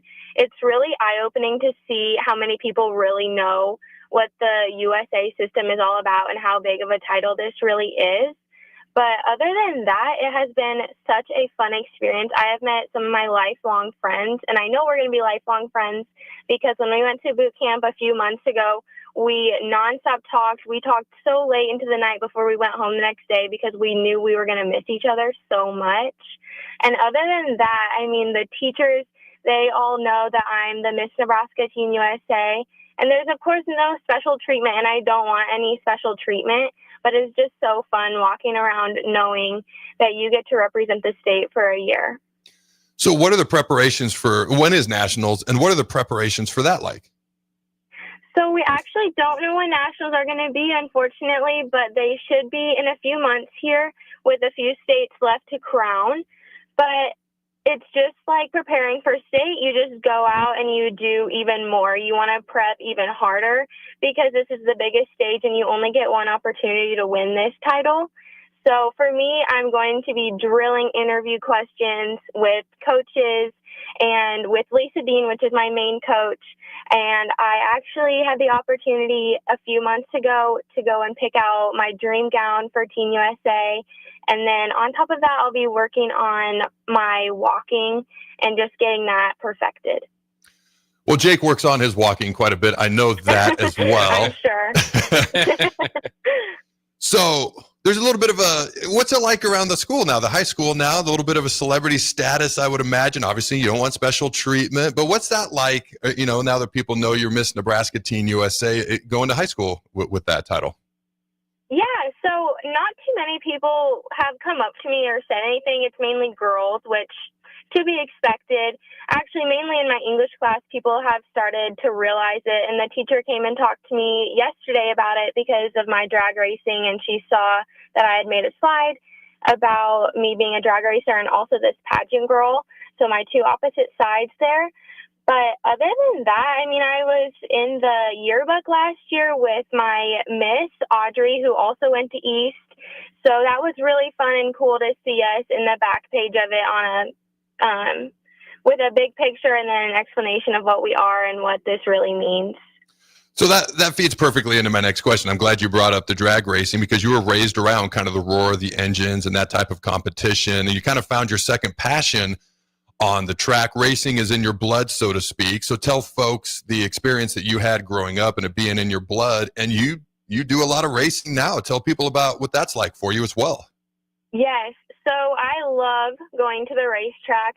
My dad and uncle, they grew up around dirt track and they raced sprint cars and they were on a sprint car team. And then when I came around, they had then switched to doing drag racing. And then I kind of got pulled into that. So I grew up at the racetrack, at the dirt track and at just the drag racing track. And then when I was around 4, I got my first dirt bike and I learned to ride it in the school parking lot. And then I only fell off once. So no big injuries with that, luckily. That's good. And yeah, and a few years after that, my grandpa got me into a cage car, and I would again ride it around the school parking lot, anywhere, anytime. He loved taking me and doing a little one-on-one, just spending time together while my dad was working on cars.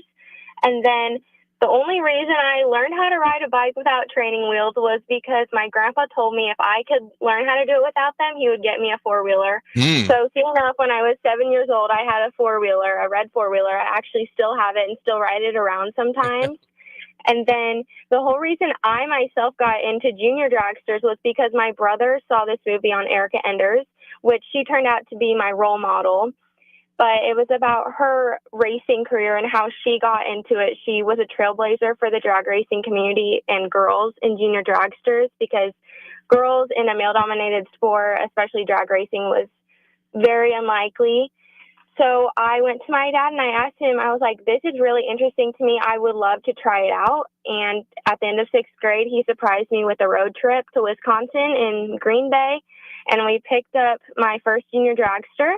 And then a few years ago, my grandpa got me my big car, which is just a big dragster, and I can't wait to race that next year. And then my very last little part of my racing career is I got a brand new junior dragster this past December because my old one, it just wasn't working the way we really wanted it to. And we got that one. And ever since then, I have won several races. We've gone to Bristol, Tennessee to race at the biggest junior dragster race in the world. So, yeah. So as you can tell, Caitlin Halverson with us here, Miss Nebraska Teen USA, multi-talented, we'll put it that way. But you mentioned your background in cheer as well. If there's a young lady out there listening saying, man, Miss Nebraska Teen USA, that sounds amazing, I want to do that. What were kind of what would you kind of advise people if they're kind of starting from a young age and would aspire for where you are now? It doesn't matter who or where you come from. You definitely all have the same opportunity to win the title. You need to be prepared. You need to find a dress that you feel confident in. Your dress doesn't necessarily matter. It's how you walk in it, how you present yourself on stage. Through pageantry, I have gained so much confidence, and I think every girl out there can gain confidence in lifelong skills like interview skills, walking on stage in front of people, talking to new people through that experience. So as long as you feel confident going on that stage and being able to talk to new people, make new friends, and enjoy the experience as a whole, it's not so much about winning as I think it is the experience and the growth you get from the competition itself. I want to come back to the racing a little bit because it's easy to tell you're very passionate and excited about that as well. I got to ask, when you win these races, because you mentioned you won some races, how do the boys handle it? Because you male dominated, you mentioned. How do they handle it when you beat them in some of these races? Do they handle it well? Do they not? How's that go? Luckily, I am friends with many of the people I race with, and many of them are the boys. We all kind of joke around, especially when I have a bad race. I'll make fun of myself and we'll just kind of laugh it off. But there's really nothing bad that they say that affects me. And if it is something, it's just like us joking around and making a fun time out of it. Well, that is awesome. Very cool. I appreciate you taking the time to join us. Good luck as you get ready and prepare for nationals whenever they do happen. Maybe let us know when they do happen. Keep us up to date. But good luck at nationals. Yes.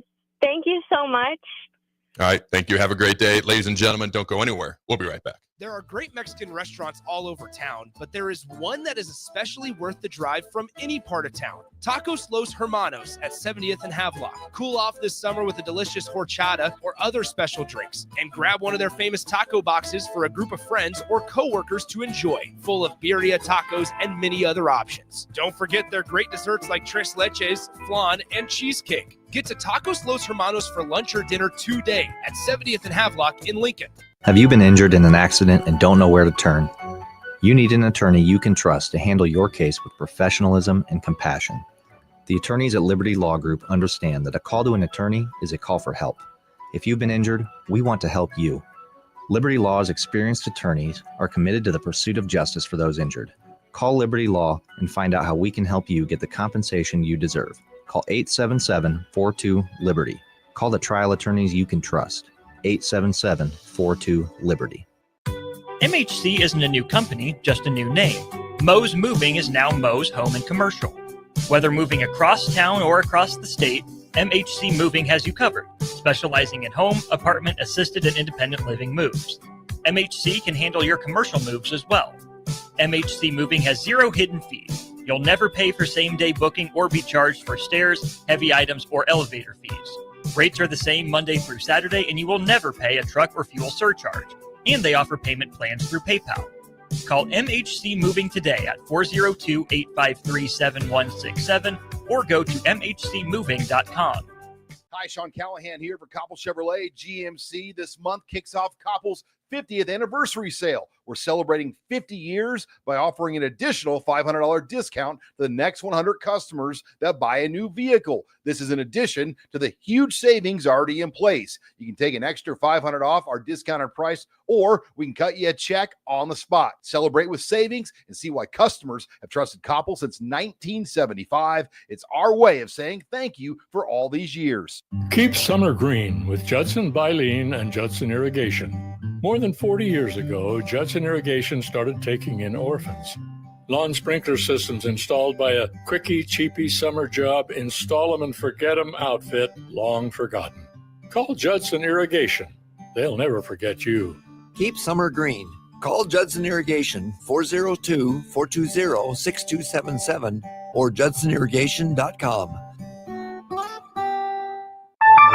A business's phone is the lifeline to its customers and potential clients. That's why it's so important that you can take calls seamlessly from anywhere, whether you're on the road or in the office. Hamilton Business Technologies can help ensure your phone rings wherever you are. We can equip your headquarters and any of its locations with the right tools for smooth, professional call handling. As the official business IT partner of the Huskers, we know how to keep Nebraska businesses connected. Learn more at hamiltonisbusiness.com. Saturday. Eagle Raceway is open for a full season of dirt track racing action every Saturday night. Don't miss the epic battles on the high banks of Eagle Raceway each Saturday between the Nebraska Septic Sprint Cars, Nebraska Lottery Modifieds, Avid Realty Sport Mods, Valentino's Hobby Stocks, and A1 Iron Stock Cars. Let's go racing. Eagle Raceway, just 10 miles east of Lincoln on O Street. Check out the full schedule at eagleraceway.com. Make this your best football season yet with help from Limitless Mail. If you're struggling with low energy, muscle loss, brain fog, belly fat, mood swings, it's likely low testosterone, and Limitless Mail can fix that. We've helped over 100,000 men feel stronger, leaner, sharper, and more like themselves again. Don't sit on the sidelines this season. Take control. Book your free consult today at limitlessmail.com. That's limitlessmail.com. Are you looking for an exciting new way to put your skills to work? Explore new career options in the fintech industry at Currency, a Sandhills Global company. We offer full-time positions in financial sales, compliance, operations, and other fields. We also offer a 4.5-day work week, an attractive benefits package, and opportunities for advancement. Put your motivation to work and grow with us at Currency. Visit gocurrency.com/careers to learn more. Select Plumbing and Utility has been serving Lincoln and the surrounding area for 14 years, and they're not slowing down. Select Plumbing and Utility handles all your plumbing needs from faucets and water heaters to full renovations, and they can even help with your heating and cooling needs. They're also Lincoln's underground experts, repairing and replacing broken underground water and sewer lines since day one. Contact Select Plumbing and Utility today at 402-560-6197, assuring excellence in every situation, opportunity, and challenge. That's 402-560-6197. This is Bill Mitchner, Executive Director of Lincoln Lighthouse. Did you know Lighthouse provides multiple programs for students such as one-on-one tutoring and mentoring, as well as pro-social skill exercises, while providing them a nourishing meal and a safe space during all months of the year, even during school breaks? Learn more or contribute to Lighthouse at lincolnlighthouse.org today.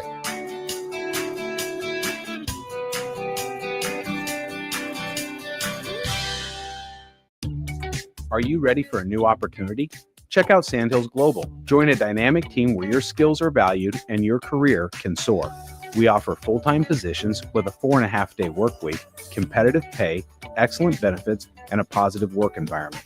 From IT and marketing to sales and finance, we're looking for talented individuals like you. Apply today at sandhills.jobs and take the first step towards an exciting future. That's sandhills.jobs. Don't wait. Apply now. This is the Adam Carriker Show on 93.7 The Ticket and theticketfm.com. Boom! Welcome back to the final segment of today's show, ladies and gentlemen. All right, Dylan Raiola's most recent press conference. Before he answered any questions, he acknowledged the alternate uniforms, and I quote, "We love them. The whole team loves them. Hope our fans come to the USC game and rock their black, and I think it's something special." End quote. I'm just pausing to let that set out in the universe because I know there's people who are on board with it. There's people who are not on board with it. And I personally hope everyone comes around to it because it's what we're being asked to do to support the team. That's where I'm at. You got any other final thoughts on that, Jake? It's just so silly how much reaction this does get in people talking. So that's kind of my joke. I nicknamed one of our segments the other day, reacting to the reaction of, because everybody's got their own opinion, which is fair enough. But as we all know, it's not going to impact the game too much. It's supposed to be something fun that they're doing. So if you hate it, try to have a little fun. I do like that it's supposed to be a night game. I do like that it's black jerseys, et cetera, et cetera. I can get on board with that. All right. And here's the biggest thing. If the players love it, honestly, that's the biggest thing to me. So, all right, shows how cool it is to watch Corey Barney continue to get better. Despite how special of a player he already is, he continues to improve. I do think he could be, like I've talked about, what's Holgerson going to do with a guy like Harburg and Nelson and like a chess piece moving around on a chessboard. Corey Barney could be something similar and make an impact in the return game on special teams as well. All right.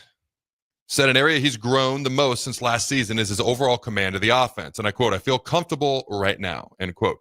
Talks about Dane Key and Janier and Bonner. They embody what it means to be a Husker. Also shares beyond being a single digit, goes far beyond just what you wear on Saturdays. It represents how they go about things. It represents a toughness. It represents respect from your peers as well. All right, on how he sees the program grow. And I quote, "It went from begging guys to do things to now it's what the standard is. And it doesn't have to be explained," end quote. Dude, I love that a lot. All right. Instead of trying to convince guys to do something, now you don't have to say a word and it's just done. That's what he's talking about. So this C word that we've heard for years since before Scott got here, the culture, that's culture. That's culture. Now, does it lead to more wins? It's not going to hurt, and it should help. We'll see what happens on the field. All right, did expand a little bit by sharing. It's the recovery, sleep, studying, being around one another. Shares these habits, or what he's talking about, are what makes him believe this team could be something special. Now, he did mention on Archie Wilson, the punter, all right, going back a week. The clip was shown during a team meeting. Dylan says it gave him chills. Remembers when Archie and his family were here on his visit and couldn't believe what it took for them to go from Australia to Nebraska. And I quote, I think he deserves all the praise he's getting. I mean, he's kicking butt. He's kicking in yards out here, but he's normally kicking in meters. By the way, meters are longer than yards back home. It's a real transition. End quote. By the way, I helped my daughter train for the 100-meter dash at nationals because, I'm an expert. But she wanted to do some additional training at home. And I'm like, what's longer, a meter or a yard? So I literally had to look it up. And then I went and I stepped it off. So 91 meters equates to 100 yards. I thought that was just random. That is interesting, yeah. Random, maybe interesting it's not all information. that much of a difference. Then I was kind of thinking it would be more. Well, there's a difference between returning a kick 91 yards and 100. Yeah. It'll add up, don't get me wrong. No, I'm with you. And let's see if I can try to get this right. 100 meters was exactly 110 yards. Because I was curious. And I had her running chutes with parachutes because we used to run 110 yards with parachutes. And so she was running 110 yards, which is 100 meters, which is how I specifically knew with a parachute. And then sometimes she'd do it with 2 parachutes. So, all right, on watching his brother again, some of this is last week related. Dayton on ESPN said he rented out the rooftop at Barry's for the team to go watch. And when he got there, the team was already there to support and watch. And I quote, speaking of my brother, I am proud of him. Talk about Dayton. To open up on ESPN, I'm just proud of him. My family is. He did a great job last night. All right, what are your thoughts? Press conference as a whole, John Butler, Terry Braden, Keona Davis, Dawson McCullough, Dylan Raiola. What are your thoughts? One, it'd be pretty cool to run off I would have been up there at the rooftop of Barry's to watch that. But that sounds like a good time. So hopefully they did have some fun there. Your invite must have got lost in the mail. Yeah, I don't know. Maybe, I'm sure he'll hit me up next time. It'd be very cool. And like you said, I think the biggest thing is, as we get closer to playing in the action on the field, hopefully we can see a lot of this that they're talking about, because there's a lot of good feelings. And like you said, it's like year 3. It's not just happenstance that's when it takes off. It is this culture. It is this building of players to, trust and all that sort of thing that we're kind of seeing, hopefully get to the peak here and be able to take off. I always kind of think through this and kind of think about your own experiences through it, because when you think about culture, I mean, you kind of talked about it a little bit, but is that a lot of when no eyes are on you, because everybody's giving effort when the coaches are looking at you, but how much or how many guys, what percentage of a locker room generally, would give that extra effort, I suppose, when there's not eyes on them? And did that change over your time at Nebraska? Yeah, it's what you do when no one's looking, essentially. If I'm being fully honest, I love the dudes I played with, love them. There was probably a more solid culture when I first got there with Solich. Under Callahan, there was still a culture, but when I think of a culture, I think of a culture you would prefer. I personally preferred the culture under Solich a little bit more when I first got there. I think obviously things changed schematically, but the things changed with the way Callahan approached things in general beyond just the scheme. And, it's very different than what Nebraska had done. There were certain guys who were always bought in no matter what. And you want those to be the majority of guys on the team, not the minority. And there were a lot of guys who were bought in and did a lot of great work and worked hard. I think about guys like Brandon Rigoni, Corey McEwen, Titus Adams, Lakeven Smith. I actually just saw Titus for the first time in years at a OSA basketball tournament for elementary school kids up in Omaha. One of the funnest, nicest dudes. Got some of the quickest feet of any D tackle I've ever played with in my life. So it's kind of cool to catch up with him. He's got 3 teenage boys now, or middle school to high school age. But there was always guys who did it, but the culture is set by the coach. The leaders on the team will continue whatever the culture is that's set by the coach. And then hopefully, once the coach is there long enough, the culture is set And then the younger guys become the leaders, have been trained in that culture. They take over the coach and they now lead the culture. But the initial culture is going to be set by the coach. It is maintained by the leaders on the team, whatever was initially set when the new coach got there. And I think that's what Raiola is talking about, is the culture has now been set and now the leaders on the team are taking charge of it. So, all right, man. You got any big plans for this afternoon? Not this afternoon, but I know we're going to hit it at some point. I do have a fall wedding coming up, so. Oh, that's right. Fall weddings. Tune in Thursday. And Dylan Gabriel. I've had this in my pocket for like 2-3 days, but the show's always so full. He didn't say Shadur, but basically called Shadur an entertainer. Quick thoughts on that? Just quick, like 10 seconds. It just reminds you they're competing out there sometimes. And for more than anything, Joe Flacco ended up winning the job. So we'll kind of see what happens from here. You know what was ironic about it? I found his comments to be highly entertaining. Don't go anywhere. You're going to have Bach in the back, black shirt. Right after this break. Until next time, go Big Red Nose. Remember to throw the bones. Go hog wild with barbecue. It's $5.99 barbecue time. Hurry to Hog Wild for a complete barbecue meal that's only $5.99. Get a one-meat sandwich loaded with our award-winning barbecue, plus your choice of